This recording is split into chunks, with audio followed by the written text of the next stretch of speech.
Question number 2 में है 5 अंकों वाली सबसे बड़ी संख्या और 3 अंकों वाली सबसे छोटी संख्या का योगफल करना है, वो हमें बताना है क्या आता है। तो यहाँ पर लिख लेते हैं क्या, 5 अंकों की बड़ी संख्या, 5 अंकों वाली बड़ी संख्या क्या हो जाती है, बराबर लिखिएगा, बड़ी संख्या हो जाएगी 9 9 9 9 और ये 9, ये हो गई 99,999। ठीक है, ये हो जाएगी 5 अंकों की बड़ी संख्या। अब लिख लेते हैं 3 अंकों की सबसे छोटी संख्या, 3 अंकों की छोटी, तो यहाँ पर लिख लेते हैं 3 अंकों की सबसे छोटी संख्या। ठीक है, 3 अंकों वाली संख्या जो छोटी है लिखनी है, क्या हो जाएगी, ये हो जाएगी 1 0 और 0, 3 अंक हो गए, ये हो गई 100। ठीक है, अब क्या करना है, हमें इसका योगफल बताना है, हमें ये प्लस करना है।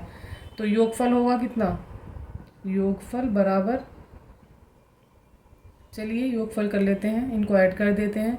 9 में 0 ऐड करते हैं तो 9, 9 में 0 ऐड करते हैं 9, 9 में 1 ऐड करेंगे 10, 10 का 0 हो जाएगा, कैरी यहाँ पर 1 हो जाएगा, 1 और 9 कितना हो जाएगा, 10 हो जाएगा, फिर से 1 कैरी हो जाएगा, 1 और 9 10 हो जाएगा। तो कितना आ जाता है यहाँ पर आंसर, तो आप देख लीजिएगा कितना हो गया। देखिए कौन सा ऑप्शन इसमें करेक्ट हो जाएगा, इकाई, दहाई, सैकड़ा, हज़ार, 10,000, लाख, ये लाख में जा रहा है और लाख वाला आंसर कौन सा है यहाँ पर, और बाद में है 99, तो ये तो कम है, लाख वाला ऑप्शन है ये लास्ट में, और 99 इसी में आ रहा है, तो ऑप्शन नंबर डी जो है ये करेक्ट हो जाएगा। हमारा जो राइट आंसर है वो है ऑप्शन नंबर डी। चलिए इसी के साथ आते हैं क्वेश्चन नंबर 3 पर। क्वेश्चन नंबर 3 में है 11 सही 1/4 मीटर लंबे तार के एक रोल है, उससे क्या करना है, 3/4 मीटर तार का टुकड़ा ले लिया है हमने, कि कितने टुकड़े काटे जा सकते हैं। तो क्या है, कितना तार है, तार को लिख लेते हैं सबसे पहले, कुल तार कितना है, 1/4। ठीक है, ये क्या हो गया, कुल तार, जो रोल बना हुआ है वो इतने तार का है। चलिए इसका मिक्स ओपन करके लिखते हैं, कितना हो जाएगा, 11 चौक 44 और 1 45/4। ठीक है, ये हमने इसका सही रूप लिख दिया। अब क्या करना है, इससे 3/4 तार हमने ले लिया है और उसके टुकड़े बताने हैं कितने करने हैं। तो लिया तार कितना है, लिया तार बराबर कितना, लिया तार हो गया हमारे पास 3/4। ठीक है, अब टुकड़े बताने हैं, इसके टुकड़े कितने होंगे, टुकड़े होंगे या हो सकते हैं। ठीक है, टुकड़े कितने हो सकते हैं वो हमें बताना है। तो लिख लेते हैं सबसे पहले क्या, 45/4, और इसको क्या कर देते हैं, हम भाग कर लेते हैं, क्योंकि हमने इसका इतना हिस्सा लिया है, अर्थात इसका भाग ले लिया है। ठीक है, तो हम इसको कैसे करेंगे, इसको कहाँ लेकर जाएंगे, जो डिवाइड करते हैं तो ये मल्टीप्लाई में लिखा जाता है, फिर इसको यहाँ लेके जाएंगे और इसको इसके साथ लिखेंगे। तो कैसे लिखते हैं इसको, हम ये लिख लेंगे, हम 45/4, और गुणा में लिखते हैं जब इसको, तो ये उल्टा होकर लिखा जाता है, नीचे की संख्या ऊपर चली जाती है, अपोजिट हो जाती है, और ऊपर वाली नीचे आ जाती है। भाग अगर कर रहे हैं कहीं पर तो हमें उसे क्या कर सकते हैं, उसे मल्टीप्लाई लगाकर उल्टा करके लिख सकते हैं, ऊपर नीचे वाली संख्या लिख सकते हैं और नीचे ऊपर वाली आ जाएगी। तो यहाँ पर 4 से 4 कैंसिल हो जाएगा और 3 से 45 कैंसिल हो जाएगा, 3 1 3 बचता है 1, 15, 3 पंजे 15, तो ये आ जाएगा कितना, 15, यहाँ पर आ जाता है 15, और ये हो जाएगा कितना, आंसर किस में देना है, मीटर। तो आप इसको मीटर में नहीं पूछा है, केवल यहाँ पर टुकड़े पूछे हैं, तो यहाँ पर टुकड़े हो जाएंगे कितने, 15 टुकड़े हो जाएंगे उसके। ठीक है, और ऑप्शन देख लेते हैं कौन सा, ऑप्शन नंबर 1 करेक्ट हो जाएगा इसमें। इस क्वेश्चन का जो आंसर सही है, option number A is the right answer. बहुत इजी और सिंपल क्वेश्चन है, बिल्कुल बेसिक तरीके से करा रही हूँ। चलिए आते हैं क्वेश्चन नंबर 4 पर। क्वेश्चन नंबर 4 में दिया है 1300 प्लस 13 इकाई प्लस 13 दहाई और क्या है 1000 माइनस 1000 है, बराबर किसके होगा। आंसर यहाँ पर दिया ही हुआ है। तो चलिए देर न करते हुए आते हैं क्वेश्चन पर। क्या करना है, 1300 लिखना है, तो हमें सबसे पहले क्या करना पड़ेगा, 13 और इसके साथ क्या हो जाएगा, गुना 100। ये करना है हमें। बराबर कितना हो जाता है ये 1300, ठीक है। फिर है 13 इकाई, इसका मतलब क्या हुआ 13 और गुणा इकाई का मतलब क्या होता है 1, 1 से मल्टीप्लाई हो रही है तो 13 ही करना कितना हो जाएगा 13, ठीक है। नेक्स्ट देख लेते हैं प्लस 13 दहाई, तो 13 दहाई का मतलब क्या हुआ 13 की मल्टीप्लाई हो रही है 10 से, तो बराबर कितना हो जाएगा 13 दहाई 130, इसको भी लिख लेते हैं। अब हमने प्लस वाली संख्याएं लिख ली हैं, माइनस वाली हम बाद में करते हैं, पहले प्लस वाली को करते हैं। तो हमें क्या करना है, इनका योगफल करना है, इन्हें प्लस करना है, इनको प्लस कर लेते हैं। 3 में 0 ऐड करते हैं तो 3 हो जाएगा, 3 में 1 ऐड करते हैं तो 4 हो जाता है, फिर 3 में 1 ऐड करते हैं 4 हो जाता है, और यहाँ पर कितना बचता है, यहाँ आता है 1, ठीक है। ये हमने लिख लिया, ये हमारा आ गया एडिशन। अब क्या कह रहे हैं -1000, तो यहाँ पर क्या करना है हमें, यहाँ लिख लेना है -1000 करने पर, ठीक है। -1000 करने पर क्या देगा, तो आप यहाँ पर क्या कर लेते हैं, माइनस का साइन लगाकर इसमें लिख लेते हैं 1000, ठीक है, -1000, ठीक। -1000 करने पर यह आएगा। 3 से 0 माइनस करते हैं 3, 4 ऐसे का ऐसा ही रहेगा, 4 से 0 माइनस करेंगे फिर 4 ऐसा ही रहेगा, और 1 से 1 जाएगा तो यहाँ पर 0 हो जाएगा, अर्थात कुछ नहीं बचेगा। तो हमारे पास क्या बच जाता है, हमारे पास बच जाता है 443। देख लीजिए कौन सा ऑप्शन यहाँ पर करेक्ट हो रहा है, ऑप्शन नंबर हो जाएगा C correct, C is the right answer. बिल्कुल बेसिक और सिंपल लेवल से करा रही हूँ आपको, ठीक है। आते हैं इसी के साथ क्वेश्चन नंबर 5 पर। क्वेश्चन नंबर 5, 60, 72, 84 के सबसे छोटे सार गुणज और बड़े सार गुणनखंड का योगफल बताना है हमें। तो यहाँ पर बात हो रही है सबसे छोटे सार गुणज की। तो सार गुणज क्या होता है, सबसे छोटा सार गुणज, इसको हम क्या बोलते हैं, इसको बोलते हैं हम लोएस्ट कॉमन मल्टीपल, ठीक है। सबसे छोटा सार गुणज तो लिख लेते हैं इसको LCM, ठीक है, LCM लोएस्ट कॉमन मल्टीपल, ठीक है। तो सबसे पहले हमें इसका LCM ही लेना है, तो हम करते हैं क्या, 60, 72 और कोमा 84 को ऐसे लिख लेते हैं, ठीक है। उसके बाद हम इसको करते हैं कि किससे डिवाइड होगा, देख लेते हैं कि तीनों नंबर उससे डिवाइड हो जाएं। बाद में सम संख्या है तो ये 2 से हो जाएगा। सबसे पहले छोटी सम संख्या से ही ट्राई करते हैं, 2 तिया 6, 0, 2 एकन 2, बचता है 1, 2 छंग 12, 2 एकन 2 और 2 छंग नहीं 2 तिया 6 हो जाएगा, हाँ 2 तिया 6 और 2 छंग 12, कोमा 2 चौक 8 और 2 दूनी 4। अभी फिर 2 से हो सकता है क्योंकि अभी भी 2 सम संख्या आ रही है लास्ट में। 2 एकन 2, बचता है 1, 2 पंजे 10, कोमा 2 एकन 2, बचता है 1, 2 अट्ठे 16, फिर 2 दूनी 4, 2 एकन 2, अभी और 2 से हो जाएगा क्योंकि यहाँ पर 18 दिया है, 15 ऐसा ही लिख देंगे और यहाँ पर 21 भी ऐसा ही लिख देंगे। ये 2 से नहीं कटता है, केवल 18 होगा, तो 2 नम 18।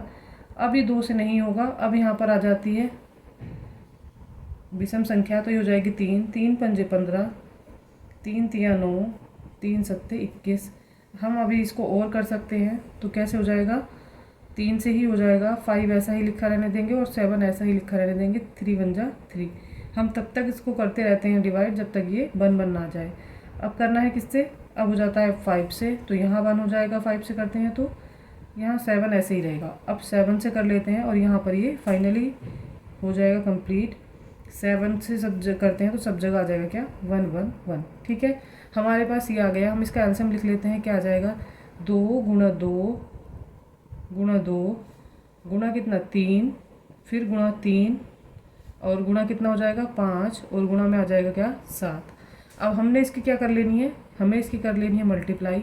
इन सब की मल्टीप्लाई कर लेते हैं तो क्या आ जाएगा हमारे पास, आपस में मल्टीप्लाई करके आता है इसका 2552। कैलकुलेशन आप कर लीजिएगा, बहुत सिंपल है, इतना कुछ हार्ड नहीं है। ये तो आ जाएगा यहाँ पर 2520, जो हमारी कैलकुलेशन आई है वो ये आई है। अब हमें देखना क्या है कि सब सार गुणनखंड का योगफल बताना है, तो हमें सार गुणनखंड भी इसमें निकालने होंगे। सार गुणनखंड निकाल लेते हैं,